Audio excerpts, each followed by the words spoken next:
Jangan lupa like, subscribe, dan share ya. Bismillahirrahmanirrahim. Bagaimana ciri-ciri hati yang selamat, Ustadz, yang akan dimasukkan ke dalam surga? Dalam kitab Ighathatul Lahafan, Al-Imam Ibnu Qayyim menyebutkan,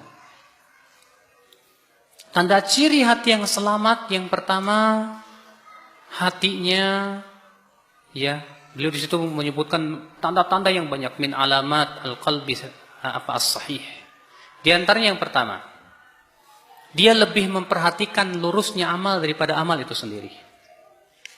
Sebelum dia beramal, dia ingin luruskan dulu amalnya. Itu tanda hati tersebut selamat. Di antaranya juga, hati yang selamat dan sehat akan merasakan masuknya penyakit hati. Sebagaimana badan yang sehat akan merasakan penyakit yang masuk ke dalam dirinya. Kalau antum lagi sehat, Pak, kemudian antum perlu dikit terasa pusing, gak enak badan. Kenapa? Karena selama ini antum sehat. Demikian pula hati yang sehat akan merasakan sakitnya dosa yang masuk di hatinya. Sehingga menimbulkan kegelisahan. Makanya hati yang sehat itu, Pak, masih bisa mendeteksi ya dosa yang masuk ke dalam hatinya. Tandanya, Bapak, dia merasa tidak tenang, gelisah. Makanya ya seorang sahabat datang ke Rasulullah mau bertanya. Apa kata Rasulullah? Ji'ta tas'al anil bir. Bukankah kamu datang bertanya mau bertanya tentang kebaikan? Ya, wahai Rasulullah. Kata Rasulullah, istafti qalbak. Coba kamu tanya ke hati kamu. Fa innal bir matma'anna ilaihin nafs wa matma'anna ilail qalb. Karena kebaikan itu yang membuat hatimu tenang dan tentram. Wal ithmu mahaka fi sadr. Sedangkan dosa itu yang membuat hatimu gelisah. Kenapa? Yang ditanya ini sahabat, Pak. Sahabat itu hatinya bening. Karena hati yang bening itu masih merasakan sakitnya dosa.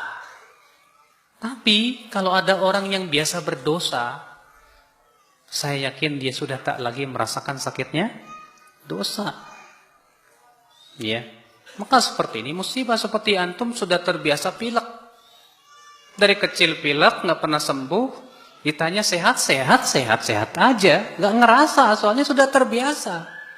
Demikian pula orang yang sudah terbiasa berbuat maksiat, dia menganggap hatinya sehat-sehat saja.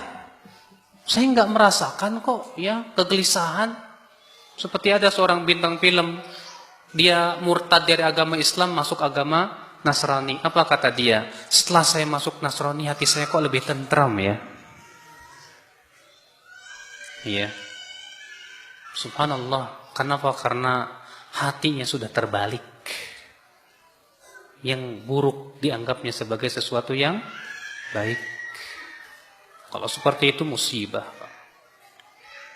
Maka dari itu ya akhi, perhatian terhadap hati kita memang harus lebih ya akhi. Antum tahu satu-satunya surat yang Allah paling banyak bersumpah surat apa? Siapa yang tahu? Dalam surat apa Allah paling banyak bersumpah? Surat Asy-Syams. Itu sampai 11 kali sumpah. Wasyamsi waduhaha wal qamari idza talaha wan nahari idza jallaha wal-laili idza yakshaha was-samaa'i wama banaha wal-ardi wama tahaha wa nafsin wama sawwaha. 11 kali. Apa jawab sumpahnya? Qad aflaha man zakkaha. Sungguh telah beruntung orang yang mensucikan hatinya. 11 kali Allah bersumpah hanya untuk menyebutkan tentang pentingnya pensucian hati. Makanya lihat, Pak, para sahabat perhatiannya kepada hati lebih daripada kepada amal badan. Murrah bin Muawiyah berkata, kana afdalahum indas salaf.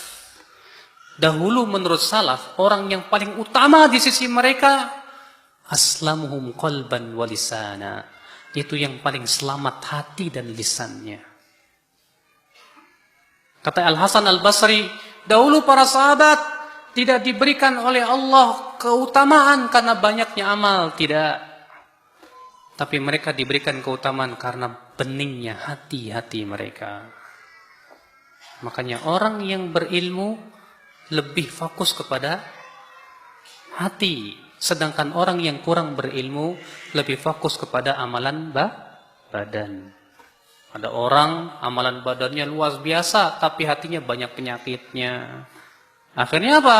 Amalan solehnya malah menimbulkan ujub. Akibat daripada tidak apa? Memperhatikan hatinya. Bagaimana cara melembutkan hati? Yang pertama, mentadaburi Al-Quran bisa melembutkan hati. Karena Allah menyebutkan bahwa Al-Quran itu sebagai obat buat hati. Yang kedua, menyayangi anak yatim. Karena Rasulullah mengatakan, waktu itu ada seorang sahabat mengadu tentang kerasnya hatinya. Kata Rasulullah, perhatikan anak yatim dan usaplah kepalanya, yalin qalbuka, hatimu akan lembut. Memperhatikan anak yatim itu melembutkan hati. Yang ketiga, banyak-banyak ingat dosa dan banyak taubat kepada Allah Subhanahu wa taala. Yang keempat, dan ini juga sesuatu yang insya Allah yang melembutkan hati sekali apa? Banyak-banyak berpuasa.